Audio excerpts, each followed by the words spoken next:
Today we're going to talk about section 3.5, limits at infinity. So go ahead and take a moment, pause, copy this down, and then come back so we can discuss. All right, so here's the definition of a horizontal asymptote. So we already know how to find horizontal asymptotes. You learned that in pre-calc or algebra 3. All right, but here's the actual formal definition. It's the limit as x approaches either negative or positive infinity of the function is equal to L, where y equals L is the horizontal asymptote. So that's how we would prove that a horizontal asymptote existed, right? And so over here is how we kind of can set this up, right? If I have some constant divided by x to a rational power, right? As x goes to infinity, then the limit's approaching 0, right? Because if I divide a constant by a larger and larger number, then I'm going to approach 0. Same thing as I'm approaching negative infinity, I'm going to get closer and closer to 0. So let's use these two rules here, all right, to go ahead and look at our first example. So first, I can split this up. Our first step when evaluating a limit is always to use direct substitution. So first, I'm going to find the limit of negative 3, right, and then plus the limit as x goes to infinity of 4 over x squared. So the limit of a constant is a constant.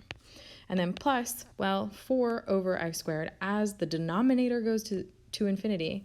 So as I divide 4 by a larger and larger number, we'll go to 0. All right, so this limit is negative 3. All right, now let's go ahead and continue and look at the next page. So go ahead and take a moment, read through this, answer A, B, C, and D, and then come back to check your work. All right, so here are the 4 possible outcomes when you explore end behavior, all right, of a function. So go ahead, check, make sure you're good to go, and then we'll move on to another example.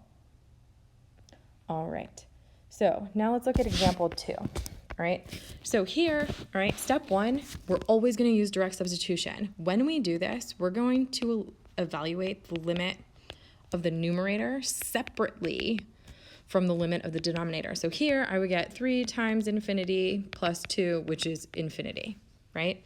Then I'm going to evaluate the limit of the denominator, x minus 1, infinity minus 1, also infinity. So this would give us an indeterminate, infinity over infinity. What you absolutely cannot do is write equals infinity over infinity. Do not ever do this because that is incorrect. It's a linkage error. All right, so now how are we going to evaluate this limit? We're going to take our function and we're going to divide every term by the highest power in the denominator. So I have an x in the denominator, so I'm going to take my numerator and divide that by x, and then I'm going to take my denominator and also divide that by x. So when I do this, and again, I'm not dropping my limit until I use direct substitution, 3x divided by x is 3, plus 2 divided by x is 2 over x, over x divided by x is 1 minus 1 over x. And now I can use the fact that as x approaches infinity, 2 divided by x is going to go to 0. So I'll keep 3 plus 0 over 1 minus, well, 1 divided by x going to infinity is also 0. So this limit is 3. So here, all we're doing is seeing that, hey, I'm dividing each term by x because that was the highest degree term in my denominator. And so the limit as x approaches infinity of 2 over x is 0. The limit as x approaches infinity of 1 over x is 0, which allows us to evaluate this limit. So using this exact same method, I want you to pause and go ahead and work through A, B, and C here, and then come back to check your work.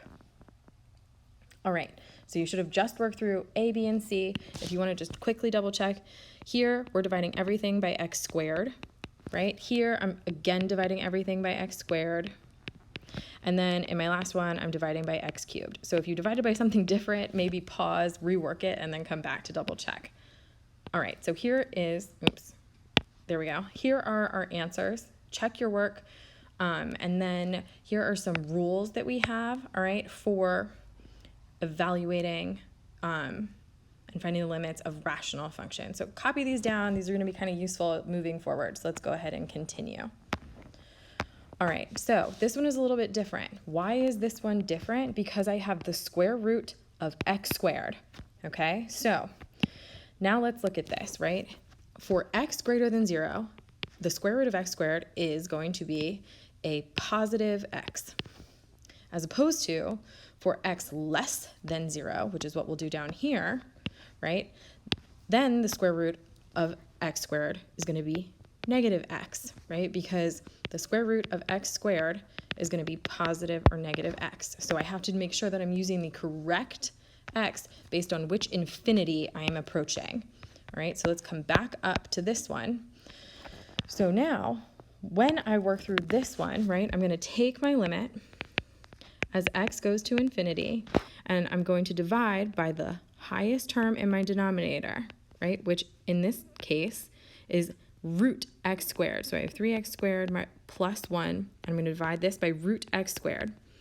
Well, root x squared, when x is greater than 0, is the same thing as x. So here, that's totally allowed. So now, when I continue and simplify, I'm going to have 2 minus 3 over x all over the square root of 3 plus 1 over x squared. And now I can evaluate this as 2 minus 0 over root 3 plus 0, and I get 2 over root 3, which if you really want to simplify, you can, but again, you don't have to. All right? And again, the reason that I have two differently written terms, they're equivalent, but the reason I'm writing them differently is because the denominator is in a radical and the numerator is not. The reason this x is positive is because I'm approaching a positive infinity, which is different than the next example we're going to work through, where I'm approaching negative infinity. So there, if x is less than 0, then the square root of x squared is going to be negative x. So when I do this, I'm going to go limit x approaches negative infinity of 2x minus 3 over root 3x squared plus 1. I'm dividing my denominator by that root x squared, and I'm dividing my numerator by negative x. Super important that you do not drop the negative here. And the reason we need the negative is because x is approaching negative infinity, and we had to divide by root x squared, so we needed to use the proper sign. All right? So then from here, when I do this, I get my limit of negative 2 plus 3 over x all over root 3 plus 1 over x squared. So when I evaluate using direct substitution, I get negative 2 plus 0 over root 3 plus 0, which gets us negative 2 over root 3.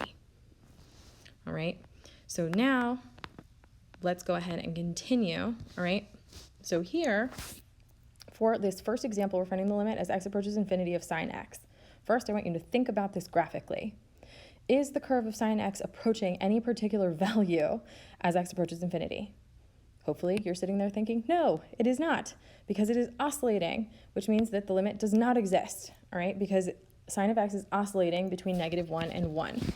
So, using this information, we can use the squeeze theorem for our next limit, right? So, we know that sine of x has to be less than or equal to 1 and greater than or equal to negative 1, which means if I divide everything by x, sine x over x, my function up here, is going to have to be greater than negative 1 over x and less than 1 over x.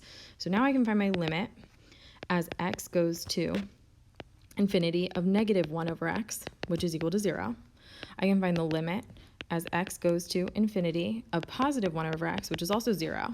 And because sine of x over x is between these two functions, I can conclude that the limit as x goes to infinity of sine x over x is equal to 0.